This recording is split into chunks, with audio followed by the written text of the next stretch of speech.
17 साल का है। ये वो समय था जब कहा करते थे 8 बरस रो कुकर जिए, 13 बरस रो जिए सियार, बरस 18 क्षत्रिय जीवे, आगे जीवन को धिक्कार। कुत्ते की उम्र 8 साल है, सुअर की उम्र 13 साल है, क्षत्रिय 18 साल तक जीता है, उसके बाद भी जिए तो दिक मरने वाला है अभी।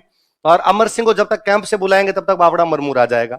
तो उन्होंने पास में कोई सैनिक खड़ा था, खींच दिया जाए ताकि मृत्यु हो जाए इसकी। तो अमर सिंह को कहा बाला खींच दे, तो वो इतना मोटा था कि उसके बाला मार तो दिया अमर सिंह ने, बाहर नहीं निकले। फिर अमर सिंह उसके दोनों पैरों पर अपने पैर रख के खड़ा होता है, फिर बाला खींचता था। यहां पर प्रताप के बेटे हैं, नाम है उनका अमर सिंह। एक दिन अमर सिंह उधर शेरपुर की तरफ चले गए और शेरपुर की तरफ जाके देखा कैंप खाली, कैंप में कोई बाहर दिखाई नहीं दे रहा। तो क्या बारे मुगल चले गए क्या?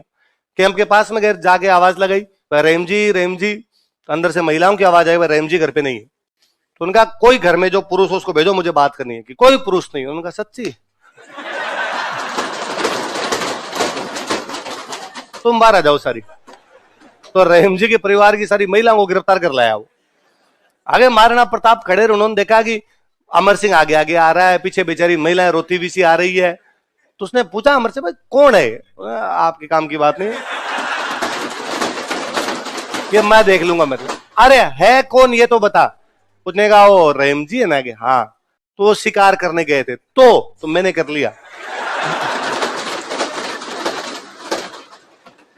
प्रताप को इस बात का पता चला। प्रताप ने पहले अमर सिंह को फटकारा कि नहीं, ऐसा नहीं करना चाहिए, बहन बेटियां सबकी एक समान होती है, उनके साथ इस प्रकार का कोई बर्ताव नहीं होना चाहिए।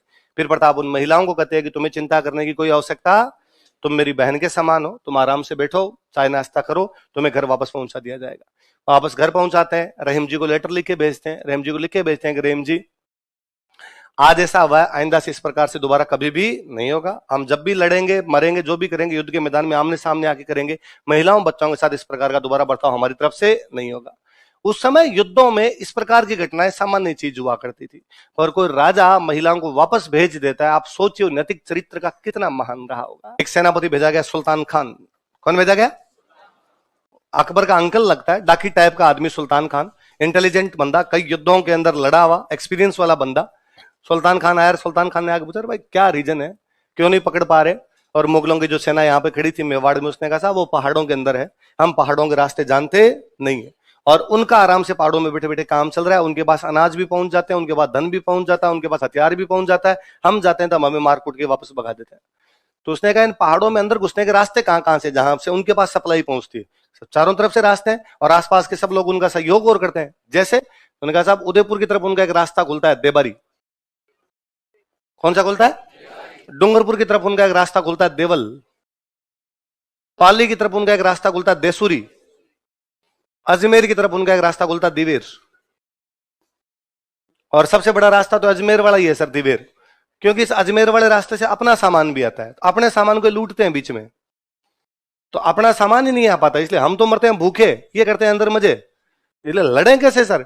तो सुल्तान खाने का रास्ते बंद करो, सारे रास्ते ब्लॉक कर दो। रास्ते ब्लॉक हो जाएंगे तो इनके पास अंदर सप्लाई पहुंचेगी नहीं, फिर या तो अंदर भूखे पैसे मरेंगे, लड़ने आएंगे, वापस साके जैसी कंडीशन उत्पन्न की जाए। ये ठीक है। उसने चारों रास्ते ब्लॉक किए, देबारी, देवल, देसुरी और दिवेर। खुद बैठ गया, अपना सामान इधर से आता है, हाँ इधर से लूटते हैं, मैं खुद बैठा हूं। अब सुल्तान खान खुद कहां पर बैठा हुआ है? दिवेर। अब अंदर की हालत खराब, अंदर सप्लाई जानी हो गई बंद, मुगलों के पास सप्लाई आराम से आ रही, तो मुगलों की स्थिति अब अच्छी, मेवाड़ वालों की स्थिति अच्छी नहीं है। दशहरे का दिन है, 1582 का साल है, दशहरे का दिन है। दशहरे पे अपने राजा महाराजा पक्की लड़ाइयां करते, भले छोटी मोटी लड़ाई करो पर दशहरे को लड़ाइयां होती, इसलिए आज भी हम कहते हैं दशहरे पे हथियारों की पूजा की जाती है, तो हथियार लड़ाई में काम आएंगे। दशहरे वाली जो लड़ाइयां होती है उनको बोलते टिका दौड़। क्या बोलते? हथियारों पे टिके लगाओ, हथियारों पे तिलक लगाओ, हथियारों की पूजा करो, उसके बाद जो युद्ध किए जाए उनको युद्धों क्या बोलते? टिका। पहाड़ों में बैठ के महाराणा प्रताप दशहरे के दिन 1582 के साल में हथियारों की पूजा कर रहे हैं। हथियारों की पूजा करने के बाद कहा कि अब दुश्मन से लोहा लिया जाए, दुश्मन से लड़ा जाए, क्योंकि तलवार यदि म्यान से बाहर निकली है अंदर तभी डाली जाए जब खून लगे। खून दुश्मन का लगाया जाए और तो किसका लगाया जाए? तो कहां हमला करे? मंत्रियों ने कहा सर देवल की तरफ कर लेते हैं, ताकि डूंगरपुर वाला रास्ता भी खुल जाएगा, दुश्मन से लड़ाई भी हो जाएगी। किसी ने कहा नहीं सर उदयपुर वाला रास्ता खोलते हैं, देबारी खोल लेते हैं। किसी ने कहा पाली वाला घाट खोल लेते हैं, देसुरी खोल लेते हैं। प्रधान ने कहा दिवेर पे क्यों ना करें? सर दिवेल पे मुगलों की नफरी ज्यादा, नफरी मतलब सेना, मुगलों की सेना ज्यादा, और वहां सेनापति खुद बैठा है सुल्तान खान, इसलिए वहां चांस सर कम है, वहां अपने हार जाएंगे सर। बाकी जगह जीतने के चांस ज्यादा है आपने। प्रताप ने कहा कि यदि वहां चांस कम है, इसका मतलब मुगलों के चांस ज्यादा है। हाँ, इसका मतलब मुगल कॉन्फिडेंट होंगे वहां पे भयंकर की, यहाँ तो हम हार ही नहीं सकते, यहाँ तो यहीं पे करते हैं। दिवेर में हमला किया गया, एक भी मुगल सैनिक को जिंदा नहीं छोड़ा गया, या तो मार दिया गया या 36,000 के आसपास ने सरेंडर किया पूरे मेवाड़ में कि काली गां है, आइंदा से हम तो आएंगे नहीं मेवाड़ की तरफ। कहते सुल्तान खान लड़ रहा था घोड़े पे बैठ के, अमर सिंह भला मारता है, सुल्तान खान के आर पार निकाल देता है। वास्तव में दिवेर का युद्ध अमर सिंह की बहादुरी के लिए याद किया जाना चाहिए। मैं कभी नहीं समझ पाया कि राजस्थान के बच्चे दिवेर के युद्ध के बारे में क्यों नहीं जानते। पूरी मुगलों की सेना काट दी गई थी, या भागे थे, या सरेंडर किया था, या मार दिए गए थे। ये उस अमर सिंह की बहादुरी का युद्ध है। इस अमर सिंह के बारे में हमें बचपन से ये सिखाया गया कि घास फूस की रोटी खाता था। हमें बचपन से कविताएं याद करवाई गई कि हरे घासरी रोटी जद बन बिलावड़ो ले भाग्यो, छोटो सो अमरियो चीख पड़ो, राणा रो सुत्यो दुख जाग्यो। कि अमर सिंह एक दिन बेटा बेटा घास की रोटी खा रहा था और उसके हाथ से वन बिलाव छीन के भाग गया, और अमर सिंह रोने लग गया, अरे मेरी तो रोटी छीन गई। और ये घटना कब की? फिर हम कहते हैं कि हल्दी घाटी युद्ध के बाद प्रताप की आर्थिक स्थिति खराब हो गई थी, तब वो घास की रोटी खा रहा था। हल्दी घाटी का युद्ध कब हुआ? कि 1576। मतलब 1576 में अमर सिंह इतना छोटा सा बच्चा है कि उसके हाथ से घास की रोटी वन बिलाव छीन के भाग जाता है। और 1580 में शेरपुर के अंदर वो ये भी जानता है कि किसको लेके जाना है और किसको छोड़ के जाना है। और 2 साल बाद 1582 में वो मुगलों के सेनापति को भला मारता है, उसके आर पार निकाल देता है। कौन सी दुनिया में जीते लोग? इतिहास तथ्यों पर है, इतिहास वास्तविकताओं पर है, इतिहास कविताएं और कहानियां नहीं है। मैं आज सुबह वाली क्लास में आप कह रहा था कि उदय सिंह के पोता हुआ था तब उदयपुर की स्थापना हुई। वो पोता अमर सिंह है। वो पोता कौन है? इसका मतलब अमर सिंह का जन्म कब हुआ? 1559। यदि अमर सिंह का जन्म 1559 में हुआ है तो हल्दी घाटी युद्ध के टाइम उसकी उम्र कितनी है? 17 साल। वो 17 साल का है। ये वो समय था जब कहा करते थे 8 बरस रो कुकर जिए, 13 बरस रो जिए सियार, बरस 18 क्षत्रिय जीवे, आगे जीवन को धिक्कार। कुत्ते की उम्र 8 साल है, सुअर की उम्र 13 साल है, क्षत्रिय 18 साल तक जीता है, उसके बाद भी जिए तो धिक्कार है। हल्दी घाटी युद्ध के समय वो उदयपुर के राजमहलों की रक्षा कर रहा था, वो परिवार को बचा रहा था कि मैं उधर देख लूंगा तुम उधर देख लोगे। हमने एक इतने बड़े योद्धा को घास फूस की रोटी तक सीमित करके रख दिया है। इसलिए घास फूस की तमाम कहानियां झूठी है। ये कविताएं हैं, कविताएं अच्छी है, मैं कन्हैयालाल सेठिया का फैन हूं, वो प्रातः स्मरणीय है। उस कविता के माध्यम से उन्होंने प्रताप को जन जन तक पहुंचाया, घर घर तक पहुंचाया, पर वो इतिहास नहीं है।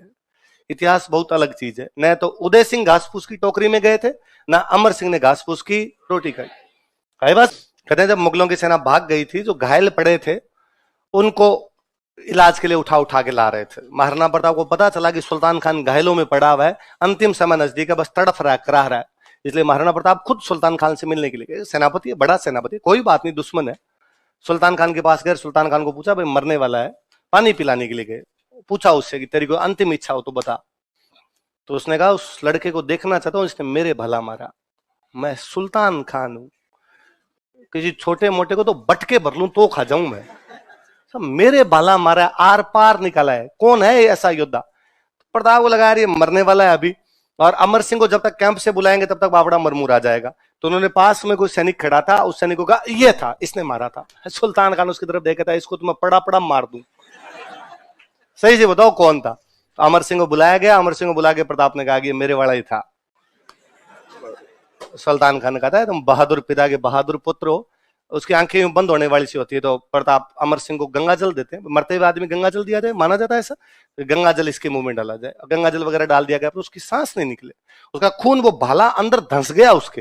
होता क्या है, आप जब इस प्रकार की कोई घटना होती है तो आपका ब्लड लॉस होता है, इसलिए व्यक्ति की डेथ होती है। लेकिन वो ब्लड निकल ही नहीं रहा, बहुत धीरे धीरे धीरे धीरे निकला। जब तक पूरा ब्लड नहीं निकलेगा तब तक पूरी सांस जाएगी नहीं।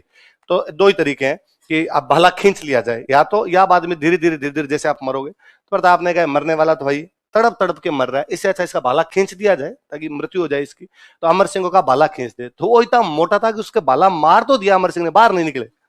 फिर अमर सिंह उसके दोनों पैरों पर अपने पैर रख के खड़ा होता है, फिर भाला खींचता था, उसका भाला निकलता था, वो मरता है। तो कौन सेनापति था वो? सुल्तान खान। जेम्सटोड इस युद्ध के बारे में कहता है कि मेवाड़ का मैराथन था। क्या था मेवाड़ का? खबरें अकबर के दरबार तक पहुंची कि भाई साहब सुल्तान खान को नंगा कर दिया उन्होंने वहां, और मुगलों की आर्मी सरेंडर कर गई पूरी की पूरी। अकबर ने कहा बदला लेने के लिए जाओ, पर अब कोई सेनापति बदला लेने के लिए आने के लिए तैयार है तो बोलो यार मौत के मुंह में कौन जाए। तो फाइनली एक सेनापति जगन्नाथ कछवाहा, कौन तैयार हुआ? आमेर वाला ये सेनापति, इसने कहा मैं चला जाऊंगा। तो 1585 में जगन्नाथ कछवाहा मुगल सेनापति के रूप में इधर अटैक करता है।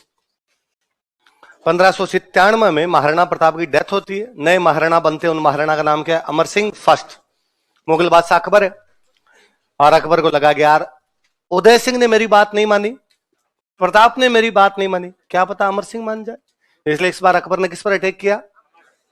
इसका मतलब कोई पूछे अकबर मेवाड़ के कौन कौन से महाराणाओं से लड़ा था? उदय सिंह, प्रताप, अमर सिंह। किस किस से? अमर सिंह का आओ तुम। इस आदमी ने मुगलों को 17 युद्ध रहे हैं। कितने युद्ध रहे हैं? बरगद के नीचे छोटे फल फूल खिलते नहीं है। महाराणा प्रताप इतने बड़े हो गए, इतने बड़े हो गए कि अमर सिंह के बारे में हम जान ही नहीं पाए, कि वो व्यक्तित्व अपने आप में इतना विशाल है कि अमर सिंह प्रताप के नीचे दब गए। इसलिए अमर सिंह की स्वतंत्र रूप से कोई भी बात करता। अब अकबर मर गया उधर, अकबर पूरी जिंदगी ये सोचता रहा कि मेवाड़ का कोई राणा मेरे से बातचीत कर ले, लेकिन किसी ने भी उसकी बात मानी। अकबर के मरने के बाद उसका बेटा राजा बनता है जहांगीर। कौन बनता है? जहांगीर का तो एक ही सपना, मेवाड़ बात कर ले, क्योंकि बाकी पूरा भारत उसके बाप से ही कर गया। कौन बचा हुआ है? मेवाड़ बचा हुआ है। इसलिए जहांगीर ने अपना पूरा का पूरा जो सेना थी वो किधर लगा दी। 10 साल लड़ाइयां चली है, 1605 से 1615। कब से कब तक? अकबर 1605 में मरा, तो जहांगीर कब बना है? 1605। 1615 तक जहांगीर ने अपना पूरा जोर लगा दिया, लेकिन अमर सिंह संधि करने के लिए तैयार है। जहांगीर भी लगा, मरा दिया। तो जहांगीर खुद राजस्थान आता, अजमेर। कहां पर आता है? साथ में अपने सबसे योग्य बेटे को लाता, खुर्रम। किसको लेके आता है? जिसको आप बाद में शाहजहां के नाम से जानते हो। किसको जानते हो? और उसने खुर्रम कहा कि जा बेटे मेवाड़ जा, और इस बार तू मेवाड़ को जीत के आ।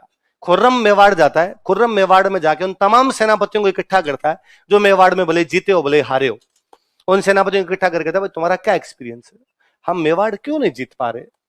1568 में 67-68 में उदय सिंह पर आक्रमण किया था, तब से लेके 1615 आ गया, लगभग 50 साल का टाइम। मेवाड़ एक अकेली रियासत पूरे भारत के मुगल बादशाह से लड़ रही है, भिड़ रही है, जूझ रही है। संसाधन कहां से आते हैं? ये मरने कटने की जिजीविसाई जीवड़ता कहां से आती है? ये लोग संधि करने के लिए तैयार क्यों नहीं है? ऐसा क्या है इनके पास में? खुर्रम के सेनापतियों ने खुर्रम को बताया कि साहब इनके साथ जनता है। इनके साथ क्या है? बाकी युद्ध कि खानवा का युद्ध किसके बीच में हुआ? कि सांगा की सेना और बाबर की सेना। कि खातोली का युद्ध किसके बीच में हुआ? कि सांगा की सेना और इब्राहिम लोदी की सेना। सारंगपुर का युद्ध किसके बीच में हुआ? कि कुंभा की सेना और महमूद खिलजी की सेना। अब लड़ाइयां ये नहीं है सर, अब लड़ाइयां ये है कि मुगलों की सेना और मेवाड़ की जनता। और जिस देश की जनता जाग जाती है सर, वहां जीतना संभव नहीं हो पाता है। और उन सेनापतियों ने, उस सेना ने कहा कि साहब हालत यह है कि हम पहाड़ों में पकड़ने के लिए अमर सिंह को जाते हैं, उससे पहले जनता उसको मैसेज करती है कि मुगल किस रास्ते से आ रहे हैं, वो अपनी लोकेशन चेंज करता है, लोकेशन चेंज करके हम पे अटैक करता है, अपनी सेना पहाड़ में रह जाती है, वापस नहीं आ पाती। इसलिए अगली बार जब सेना को पकड़ने के लिए जाओ तो बाबड़े सैनिक डरते हैं। हालत यह है कि हम जिस किसी गांव से गुजरते हैं, गांव वाले पानी नहीं पिलाते सर। नफरत है इनकी आंखों में, नफरत केवल हमारे प्रति और कुछ ही नहीं है। कहीं खाना खाने को मिलता नहीं, पानी मिलता नहीं, उल्टे अपने सैनिक कम हो तो ये भील आके कहीं ना कहीं से खाना और पीना दोनों छीन के चले जाते हैं। और सर पहाड़ पेड़ों पे टंगे रहते हैं, कहां से तीर आ जाएगा कुछ नहीं पता है।